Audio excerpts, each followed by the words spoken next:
We don't have a picture on Joe yet, but welcome everybody. V, you wanna start launching, darling? Because I loved your idea for this week. So all right, let's get numbers. Joe, can you speak, or shall I let you just listen to the principles?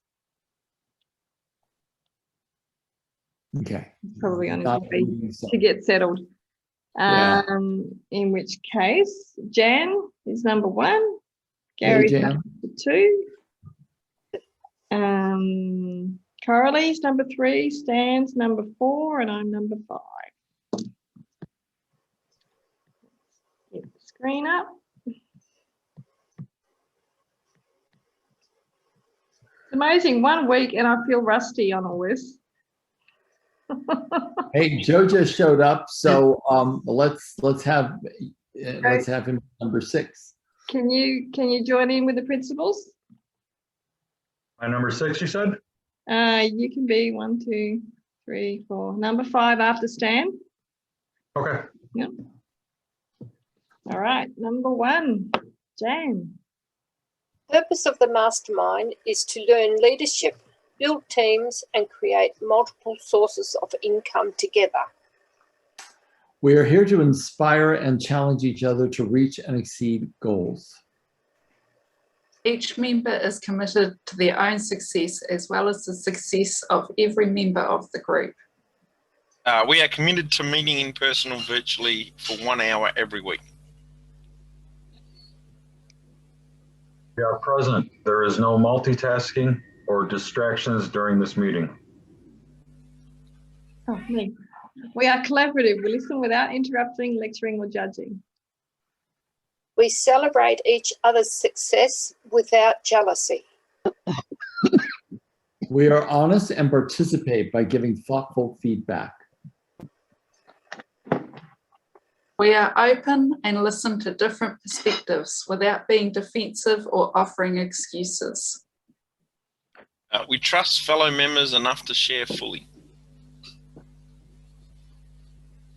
We are focused, but we also think it's important to have fun during meetings.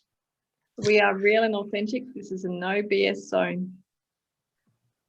We allow ourselves to become completely aligned with each other and the high forces. One mind, one soul, one love. Noble Goldman International is a conscious, aware, and engaged global community of abundance and freedom creators. Our mission is to create 1 million millionaires who are free from the time for money paradigm. We focus on creating multiple streams of income through masterminding, team building, and the effective utilization of the internet-based platforms. The mastermind becomes an opportunity for self-mastery, where the self-transcendent shift from the me to the we to the us occurs. As congruence and engagement increases, the world's consciousness is then raised 1 meaningful and inspired relationship at a time. Yeah. Hello, Julie. You're on mute. I did that purposely. I'm at my son's and things a bit noisy, so I thought I'd just go. Sorry, a bit late because our clock was slow, but nice to be back. Welcome, Jules. Welcome back. Thanks. Today's topic. Firstly, I'll just put the intent out there, because last time was pretty heavy dealing with trauma, and I do feel that in order to create any shift, we do need to look at the big issues. We can sit here and be all fluffy and come off feeling all nice and warm and fuzzy, but it's not going to heal anything, and it just keeps everything suppressed, I feel. So we're dealing with the big issues and hoping at the end of it to feel a lot better about them. Today's issue, maybe I'll tell you my dream first, because I think I went to sleep thinking about it, and this is what I dreamt about as a metaphor. I dreamt that there were zombies coming out of the woodwork, and the only way that you could not be attacked by a zombie and continue living your life was to have no fear. It was to just come from a place of love and understanding and to not be fearful of them. As soon as you felt fear, they could sense you. This was my dream. That's a great dream. So talking about fear.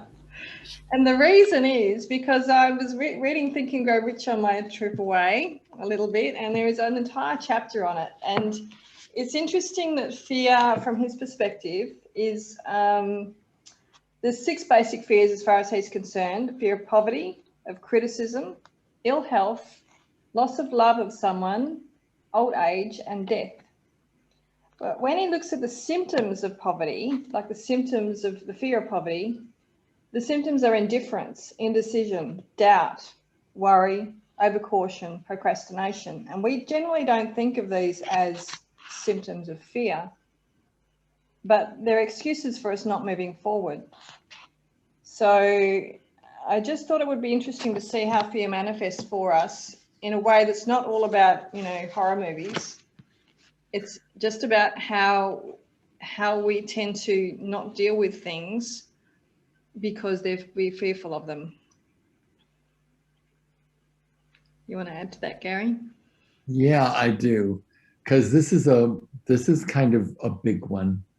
I think every single one of us has held ourselves back in some way, shape, or form. And it is so important. And I want to make this a really organic meeting today, if possible, because I'll just speak. I'll try to set the tone of where hopefully we can get the participation to do. But I'll talk a little bit about what my personal fear has been, what's held me back, and what I've decided about that, and how I'm beginning to mitigate it. V introduced me to Noble Goldman. Noble Goldman. She obviously didn't introduce me very well because I got the name up. No, see, I decided I would shift the name to Golden Noble because I thought it sounded cooler. And now I'm all confused. So Noble Goldman.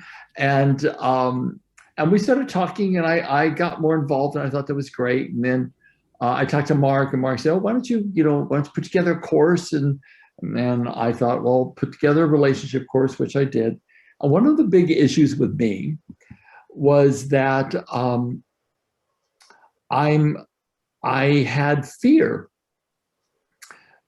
of being seen, fear of being on big platforms, fear of people, me having too much exposure to people because of my experiences in large groups throughout my career, that there was always some crazy that would be not kind to me, and I got sick of it.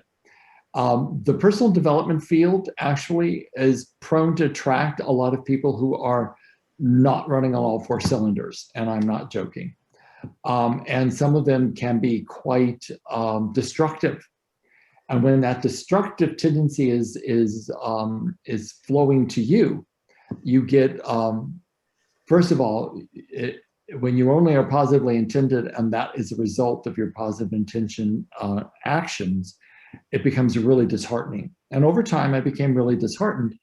And I felt like, I don't want to be seen by that many people. I want to be seen by a select group of people that I have, I can hang out with, and I know, and that I can train, and that felt much better to me. So I've always run my career having more concentrated groups of people that will show up for the trainings and the coaching and all that. So that was a big fear of mine. That actually happened from like past life stuff when I did a regression on my fear of power, and I regressed back to about 6 different lifetimes where I'd been a healer and I'd been killed for being a healer. And so I came out of that particular experience saying, well, no kidding, no wonder I don't want to be seen by masses of people. So when I was doing this, that's the background. But when I was doing this series of videos on relationships that I had committed to do, I found myself being really in this place of, I'm going to use bad language for just a minute, like I don't give a shit anymore. Like, I'm going to die, and if I die without having something out there that captures what I know about how to create incredible relationships, then I'm going to die unfulfilled, and I'm not going to allow that to happen. So I decided that I would take the series of videos that I've done, a manual that I created for this particular online experience, which would be loaded up on the Vault. And I said, I am going to put it out there and put it up on multiple platforms so that I can make sure that as many people as possible hear this. And so it was about facing, first of all, that sense of that old fear rose about being too exposed and having too much kind of, I guess the only word is exposure, too much exposure out there. And then feeling like, well, the opposite's worse. If I hold back and I don't share this stuff, then that is worse. And I can say that I successfully overcame it, and I feel way excited to get the information out there. However, what it took was, it's not enough to like work through it, at least for me, intellectually or even spiritually or emotionally. What I had to do was take massive action. And I think that's where a lot, at least myself, when I would find myself going into any kind of fear, I would also look at, well, okay, then what massive action do I have to take? Because I knew all my procrastination was about the fear. And if I took massive action, that would be one of the most powerful ways to overcome the fear. So that's what I did. For months. How long have I been working on that, V? Do you remember? I don't remember when I started it.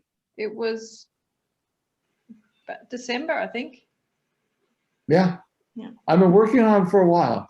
There's like, I don't know, 40, 43, 45 videos, like a 64-page manual on how to create incredible relationships, and it's good. And I just know now that if I'm ever going to overcome anything, there has to be massive action that I take. I personally think that massive action is a panacea for any fear. That you can be afraid. It's not about not being afraid. It's not about feeling totally comfortable.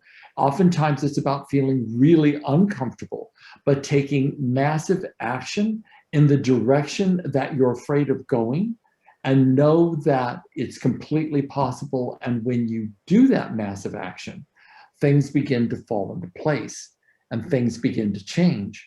Most importantly, I've always said this, well, always is a long time. I will say I have often said this, that the level of success that you achieve, whatever that is to you, and there's lots of different types of success, not just financial, but success, the level of success that will come to you is in direct proportion to your sense of self-worth. So if you feel deserving, that will come to you. That success will show up on your doorstep. If you have fear, and always if we are living in fear and procrastination, we do not feel good about ourselves because we are not living what our soul has come here to express. And it all really comes back down to that one statement I just said, is that we're here for a purpose and a reason, and we have something we feel compelled we must do. And the longer we wait to not do it, the more uncomfortable we become, the lower our self-esteem begins to go, because we're not living in our natural flow of what our soul's purpose is. And at the time of death, there's no more denying it.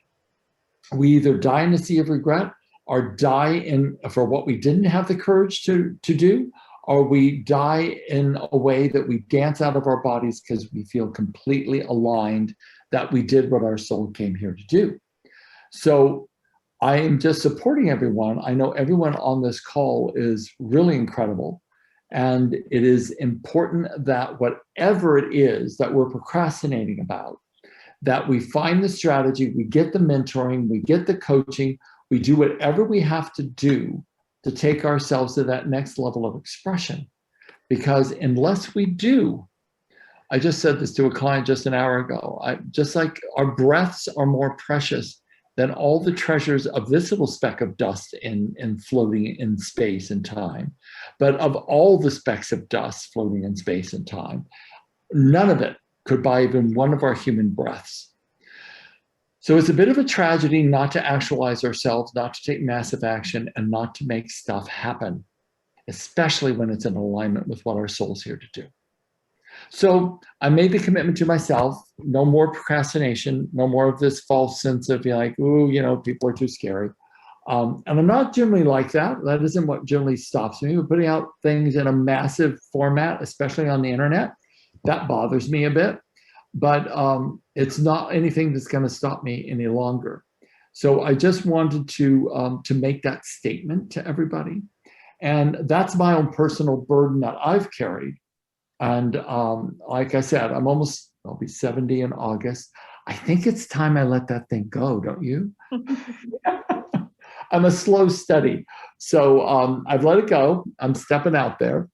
And yeah, so I would love to hear what other people's fear has been, what you're procrastinating about, and let it rip. So would anyone like to share about that? Don't make me call. Julie, go for it. Yeah, Julie, go for it, and then we'll go to the. As always, this always hits the spot so perfectly that it has to be Providence or whatever. But I had a situation even that last evening where my family think I'm wasting time and procrastinating, not getting on with life. And what the hell are you going to do? Are you going to stay here? Are you going to what are you going to do? And you know, it's all focused about them worrying about, you know, where my future is and everything. But also the fact that, you know, I'm not earning money. So and it's seen that I'm not doing anything. So, you know, this has been and I'm trying to sort of defend myself and say, you know, hey, I am doing something and I'm not doing it quickly, and I do have some blocks, but you know, I don't have to justify that to even you know, and every time I started to say something I got shouted down, so I thought, well, this is not working either.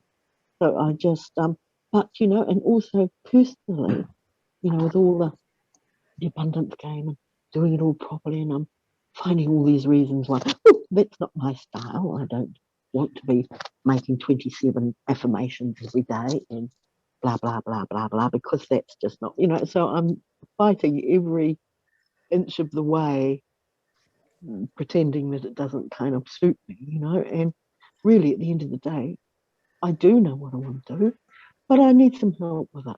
And I think this is the whole point. I want to put a program together, but like not the same, but I want to put it for young people and you know, teenagers and things, to help them balance their emotional, you know, and based on sort of generic skills, study skills, which I've used in the past to, you know, to help them to gain confidence, especially those with literacy issues and other, you know, various things. But I don't know how to start, and also I don't want to do it alone.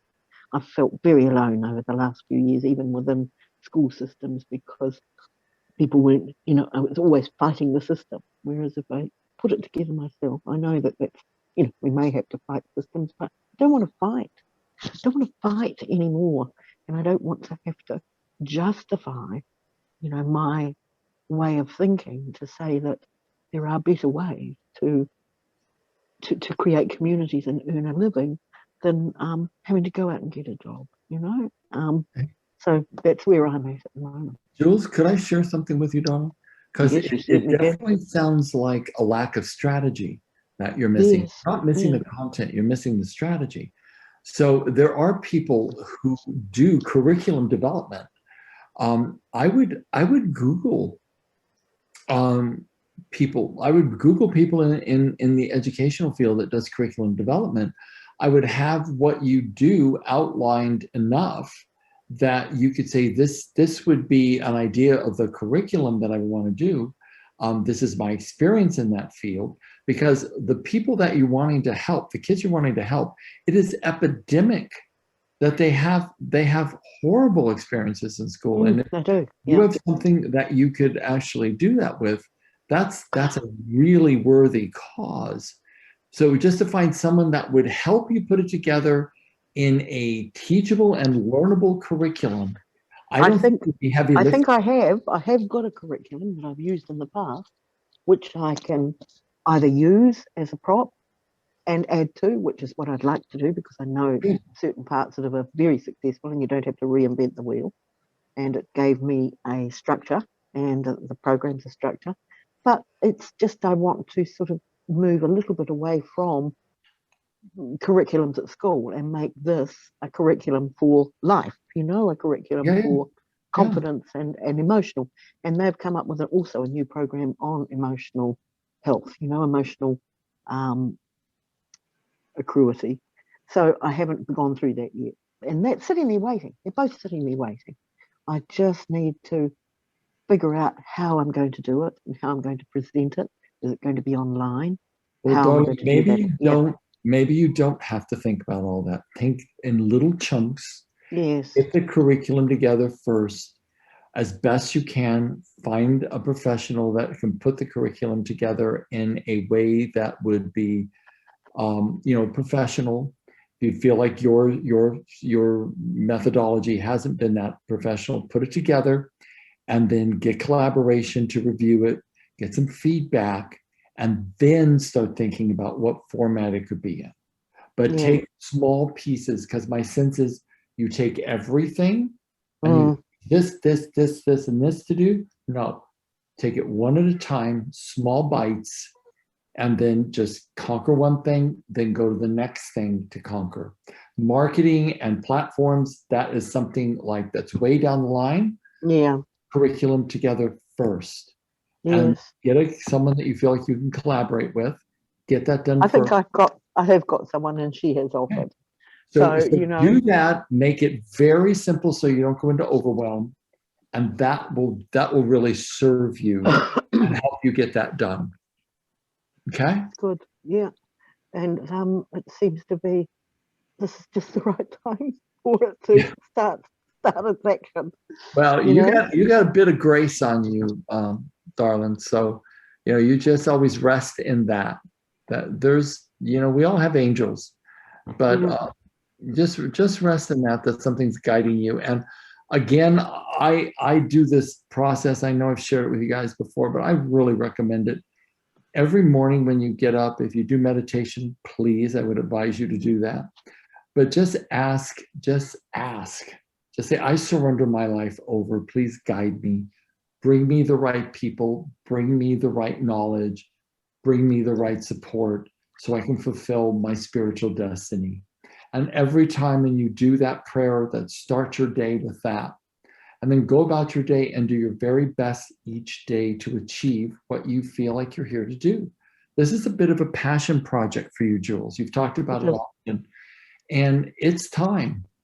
If I can do it, you can do it. Yeah, I'd like to make it quite sort of different and not too academic. I'd like to make it fun. Make it how you want to. And then just figure out how to do this best you can. And if you feel like you can't make it fun enough, find someone who can make curriculum fun and get support. You can do this. I know. I think I can. No, I don't think. I know.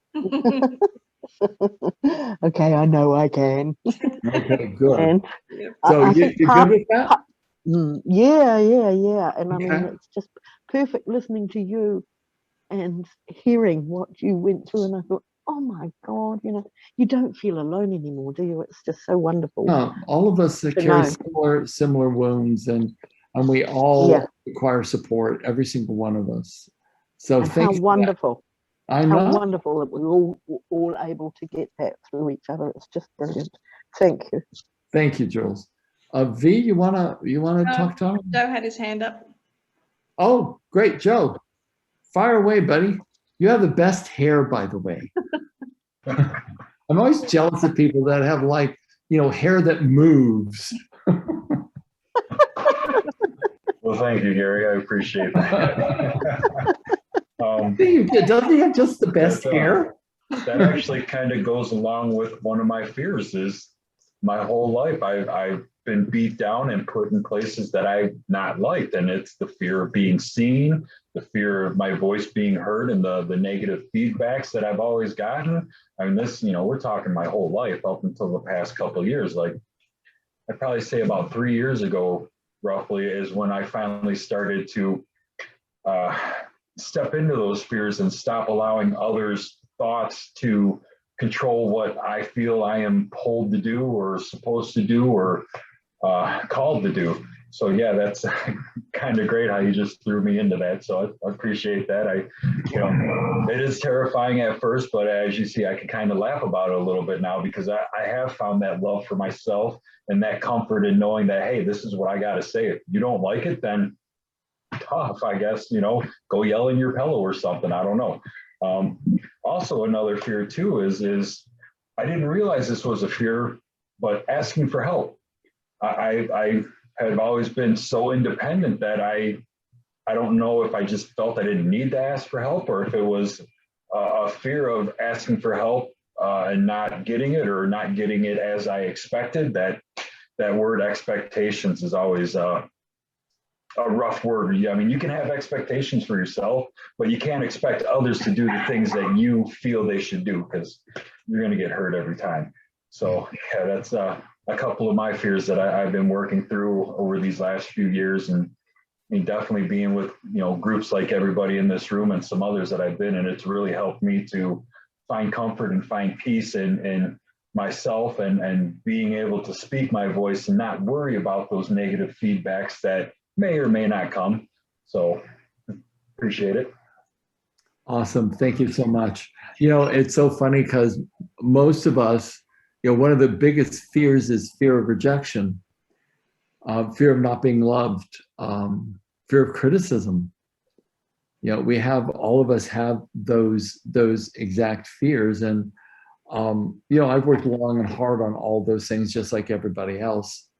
And we have to, I love this one statement. None of you will probably know of this person, but she used to be as big as Tony Robbins. And her name was Terry Cole Whitaker. She was a science of mind minister early on personal development days in America. And she wrote a book called What You Think of Me Is None of My Business, which was simply the idea that a person's judgment on you is a projection from their own mind onto the screen of you.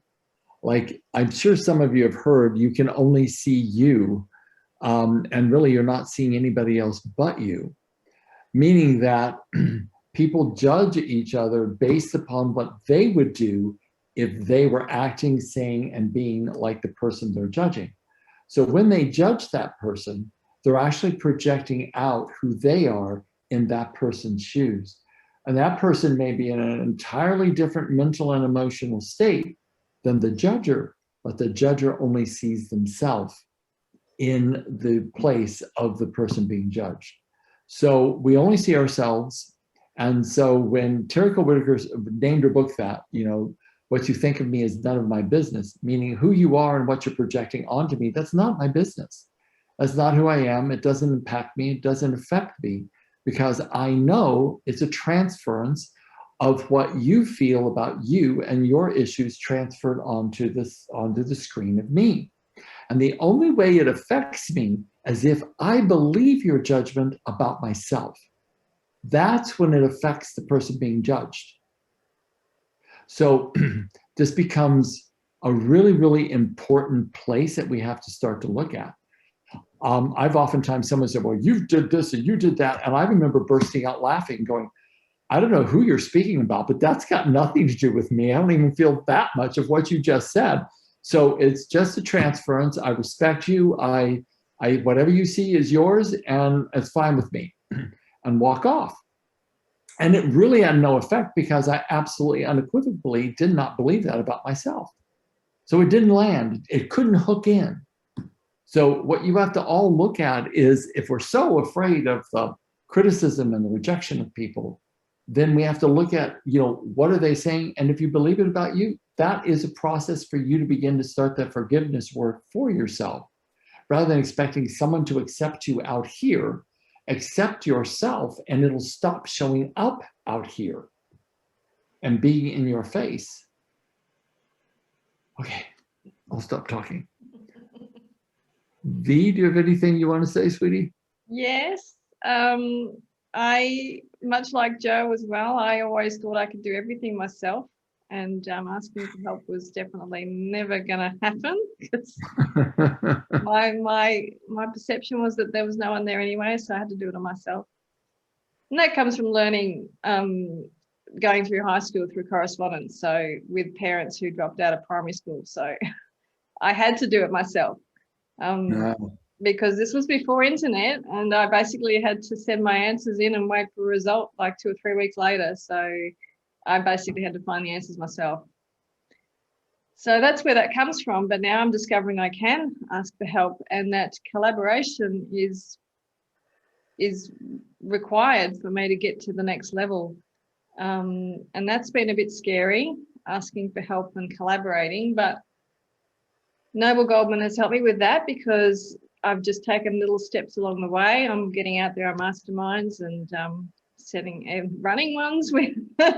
So I feel like the collaboration is happening, and just need to keep working on ways to do that and ways to enroll people in my big vision. So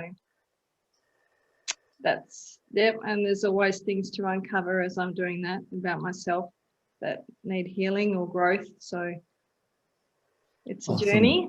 And really interesting what you're saying about, if you're just sitting there in your comfort zone and not, and thinking, yeah, this is okay, I can do, I'll just do this, without looking at what your whole legacy is. And I think the exercise of doing your legacy and what do you want people to say to you once you've passed over, what have you achieved, really is a big wake-up call. Well, our legacy is being built, like every day that we live. The actions that we perform is either building a legacy of mediocrity or building a legacy of contribution and excellence, because we can't get any of these breaths back. We can't get any of these days back to do the actions that would actually manifest the biggest contribution. We can't get them back. So when we spend our days in procrastination or some false fear of what we are, like upset about, generally it's between our own ears, but that is where I find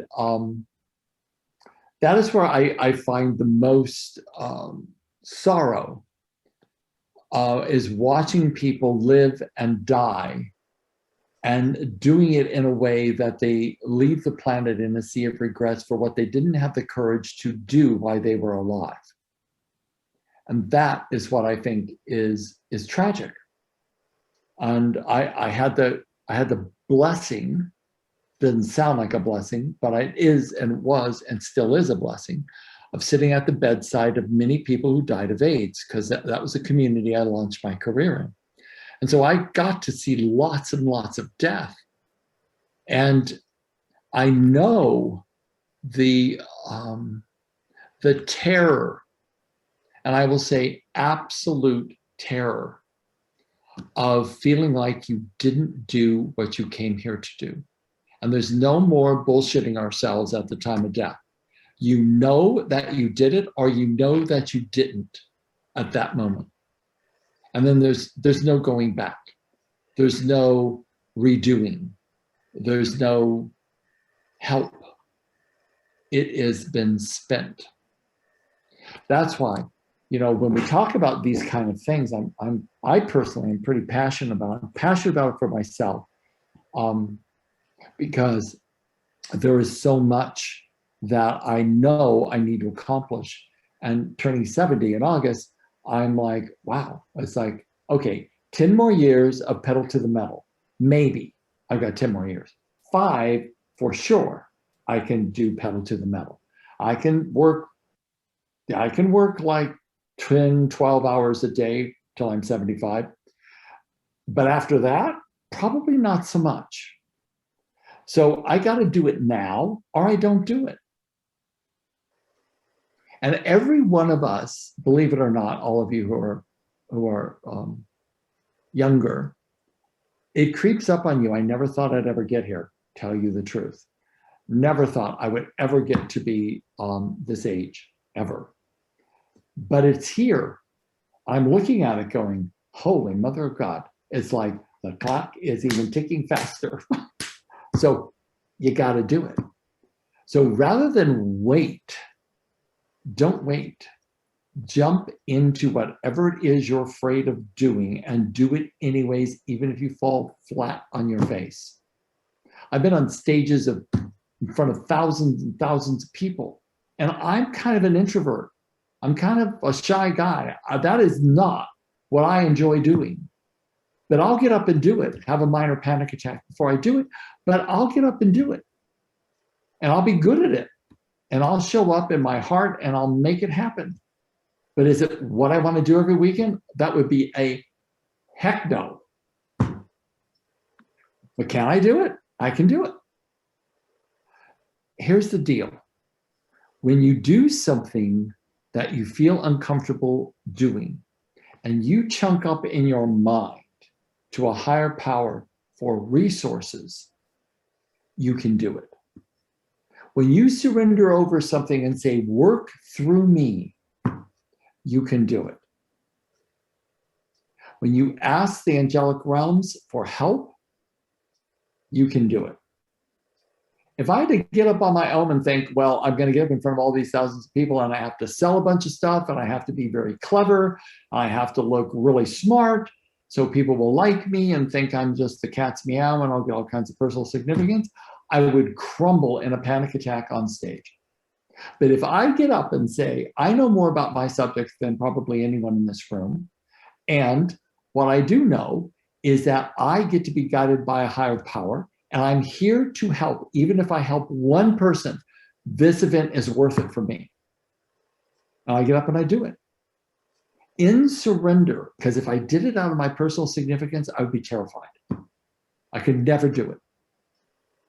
But what I'll say to you all is if you haven't developed a relationship with whatever this all-pervasive dynamic force that I will call God, for lack of a better word, that is ecstatic love flowing through every single atom of every single thing in the physical universe, do, because that is a resource you cannot afford to be without. And as you develop that relationship just out of pure gratitude, and you develop that relationship on a daily basis and a daily practice, you'll become unstoppable. And fear will not be the thing that haunts you. It will be the thing that will be behind you. But I don't believe in religion. I think religion is a distortion of enlightened masters who have come to the planet, and then people gathered around them and distorted their teachings and made a religion. I don't believe in religions. But I do absolutely believe that there were enlightened people here that gave us the roadmap on how to reach a sense of our own enlightenment. So I would do your very best to find your path and seek and search for what that is. And it's worth it. Something that resonates with your heart and your soul, it's absolutely worth the effort. And then start a daily practice. If nothing else, a daily practice of gratitude for the life that you've been given, for the air you breathe, for the food you're eating, and for the water you're drinking, and for the beauty that you see around you. Start a daily exercise of gratitude, and then just think, whatever this creative force is, that you're infinitely grateful for it, because that's the ocean, and we're a log in the river, and we're all heading in that direction. So we might as well flow easier and be anticipatory of when we reach the ocean. I pontificated, didn't I? Actually, I'll just say one of my fears is well, it's not really a fear anymore. It's just a little bit of a glitch. It's public speaking.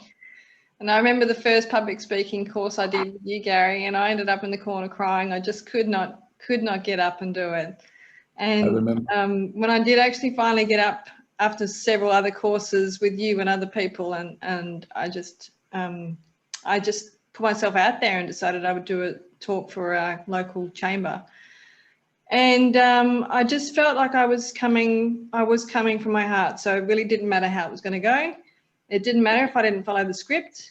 I was coming from my heart and I had something to contribute. So it went really well.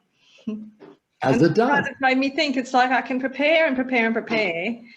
But at the end of the day, it doesn't even matter if I don't present all the content that I want to, as long as I know why I'm there and make that clear. Beauty. That's exactly right, Dee. Yeah. Would anybody else like to share anything?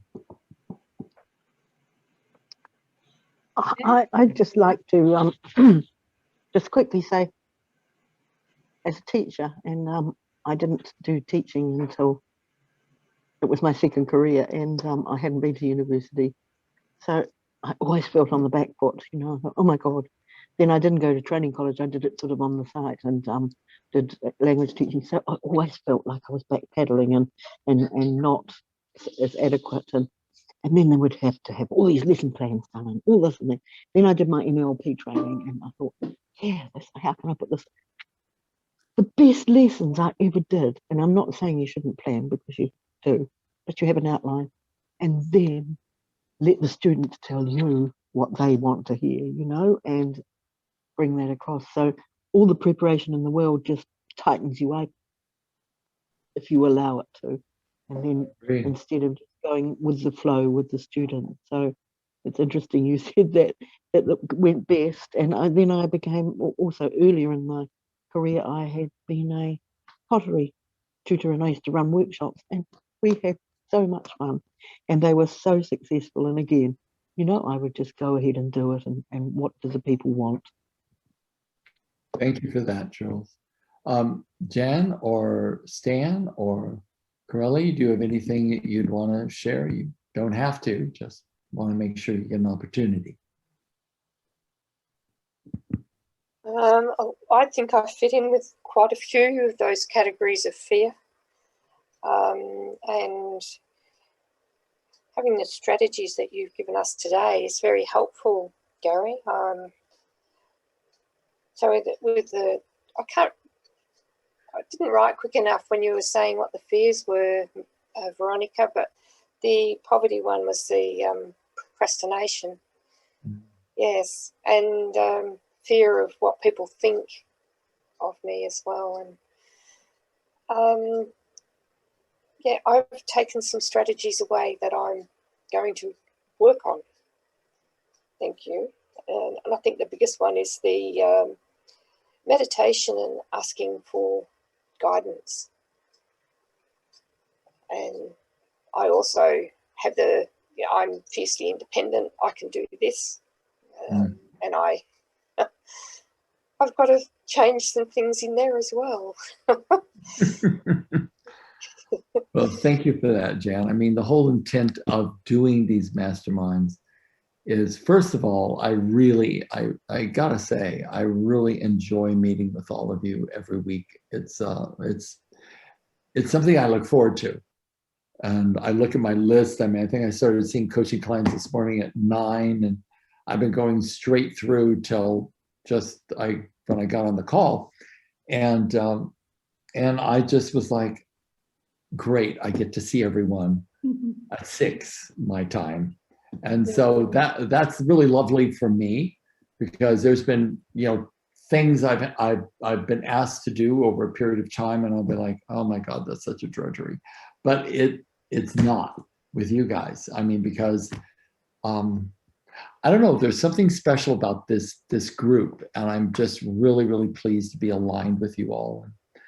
And whatever we can do to help each other, whatever things come out of our mouths that are triggered off, I think is the intent is to always assist each other to grow. And I think that that's the most important thing that we can do. with our lives, tell you the truth.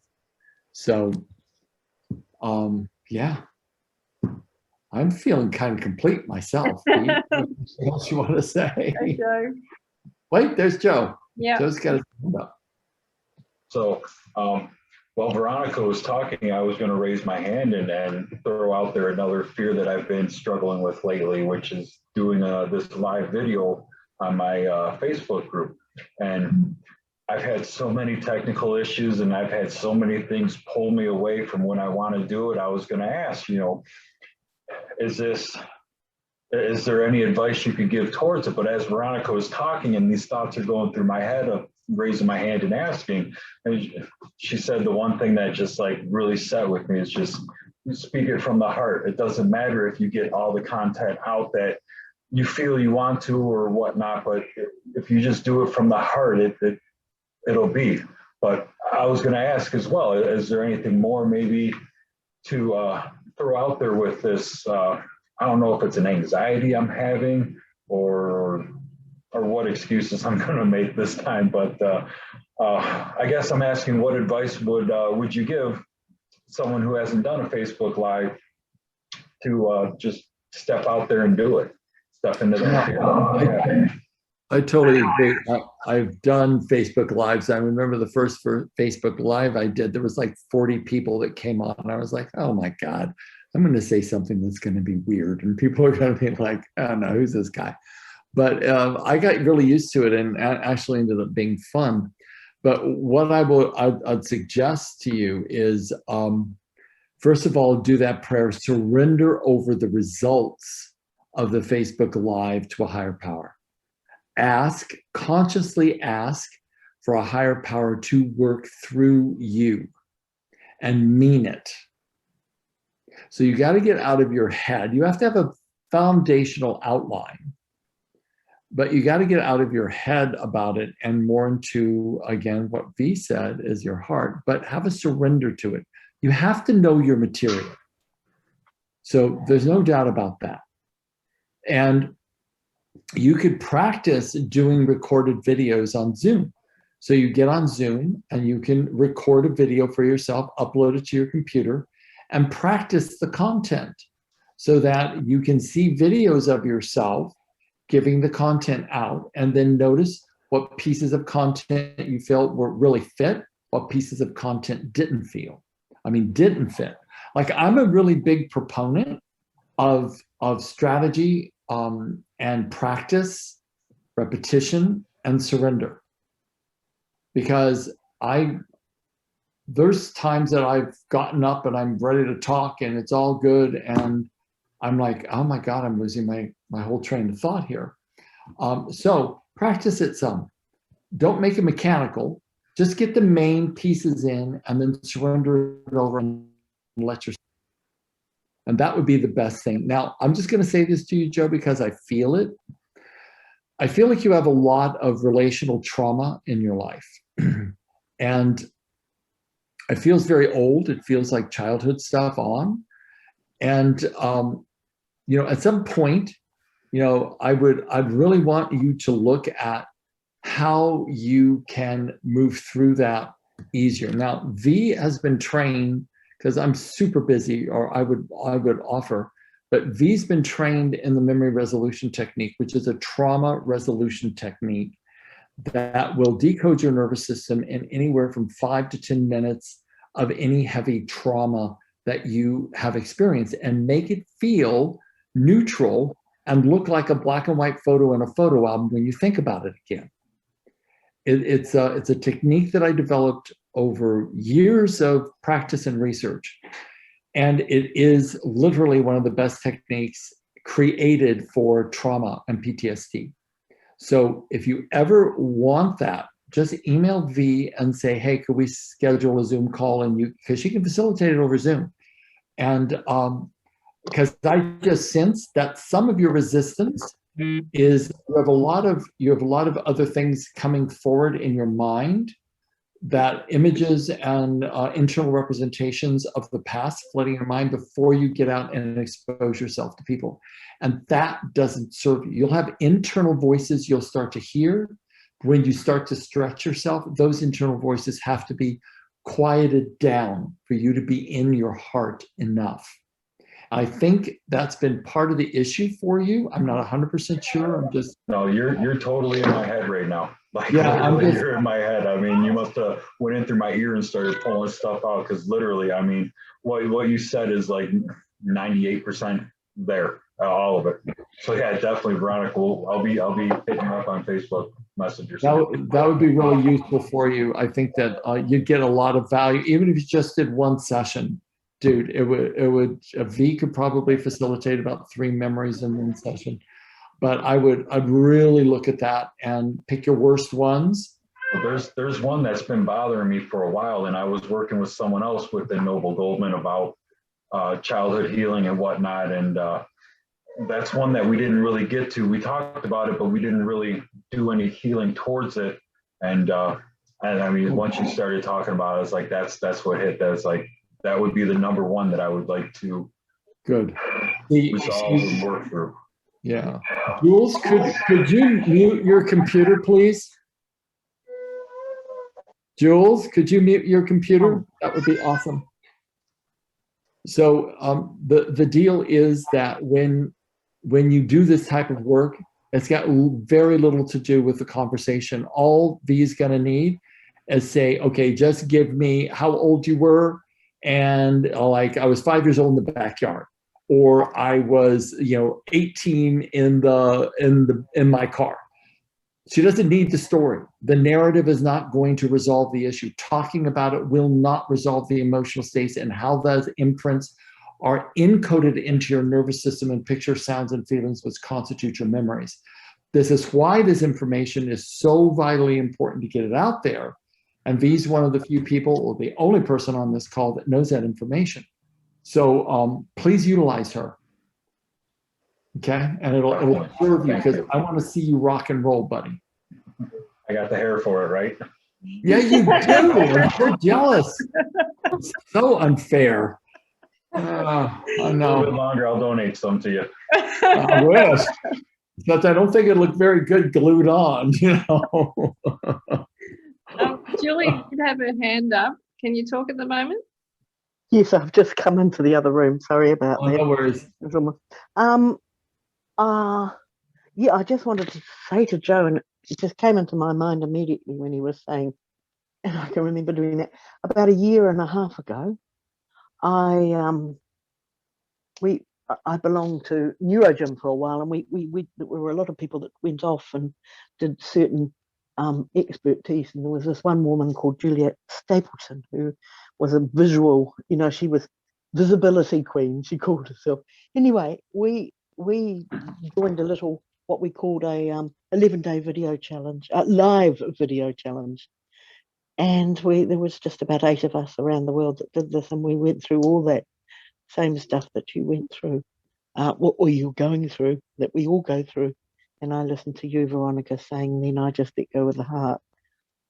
But it took a little bit of practice for us to do that, and we had this beautiful, and I just thought it was an idea, we had this beautiful little group of 5 or 6 people that just did a live video challenge, and she would give us questions to answer, just give you a guideline, like your background or what your fears are.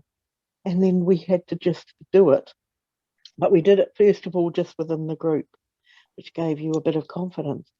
It was remarkable. It was absolutely remarkable. And it didn't come from tuition or anything else. It came, again, from having a safe group of people that you could share with. And we're all still amazing friends. So I'm just thinking that might be a lovely little thing for us to do within, somehow, to get 5 or 6 people or even less. And we can just practice and have a theme. Practice, because we do the masterminds anyway. Just an idea. You never know where we will go. But the bottom line is, young lady, you have a task ahead of you. Yes, I do. That is to put that curriculum together. So I'm going to stay very focused there. Okay, just one thing though. I just say what happened to me is that I got terribly nervous, and then all of a sudden, and Veronica talked a little bit about this, something just came over. And it was like I was channeling it, or didn't even I just talked and talked, and I listened back to it, and I thought, did I say that? You know. So you and I think you understand that, Gary, because I can see. I'm sure that happens to you. So we just have to allow that to happen in a safe environment before we expose ourselves too deeply. That's all. Very good. Yeah, and I'll get back to my task. Yes, because I love a bit of distraction. Okay, I'm going to be on you for that one. Yeah, everybody's on me. Stan, Well, Dee, quiet. what do you think?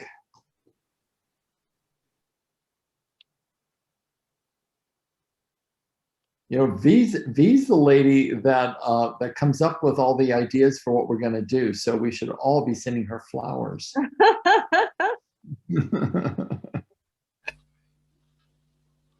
Stan? It's kind of the same with Joe. I've got the same sort of thing about asking for help, because I think when I was smaller, I was the kind of go-to guy to come and get help from, and now you're like, I'm not the smartest person. Maybe I'm not going to ask that question. I might look dumb. No one to go to, because you're the like, expert in the room. Yeah. You got me. Well, yeah, Stan, I'll just go back to what I said to Joe, is that there would have to have been a time in your life where you asked questions and you were told you were stupid for asking the question. Those memories are literally the pivotal posts along our journey that actually create deep blockages as adults. And again, I will refer you to V. All it takes is about an hour, hour and a half to literally neutralize some of those really painful memories that give us the evidence that it's not safe to take a risk and ask. And every one of us need to start doing that work on ourselves. I know I still do it on myself. I still uncover stuff, and then I just take action on it. So these are things that are important. Otherwise, we keep procrastinating because of the amount of emotional luggage we carry that we think we have handled, but then when a situation comes up that triggers us, we don't move forward. And that is where the past really haunts us.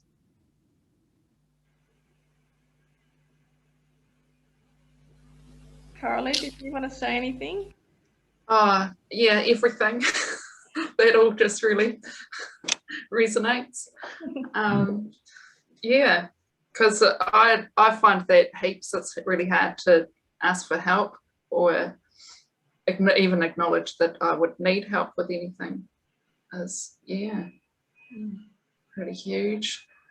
And I sort of, at the moment, I don't feel like I have like a direction that I'm going in. So I'm a bit like a fly against the window. It was a story I heard just the other day, and it's like, you know, the door is open over there. You just got to know which direction to go and to fly out it. So yeah, that's sort of. And Carly, are you getting any insight from the conversations that we're having about how to begin to start moving towards the door? Well, yes, I feel like when I'm feeling really positive and everything's good, then that's what I'm doing. Then that's all of the noble Goldman is moving in the right direction and everything's good. Yeah. Great. Great. Sweet. Okay. It's just after 8, so I guess we shall have our final theme for the week with a word or two or a sentence. Should we start with Jan? Yes, we should. Stop procrastinating. Get on with it. You want to go in sequence, B? So, well, from my screen, the next is you. Yep. So the word for me is courage. Coralie? Ask. Stan? Nice. You're on mute too, by the way.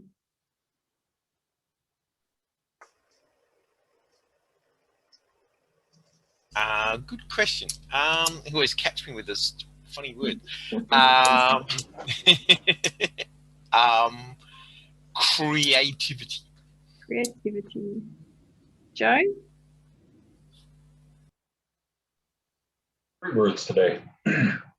Confident, courageous, and brave. Nice. Julie? Persistent consistency. I like it.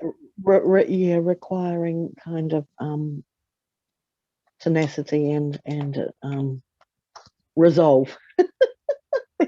Others Okay. 4. Great words. Okay. Powerful words. Great. Anything final, Gary? Happy with that? I'm happy, but you haven't given your word yet, have you? Actually, no, I haven't.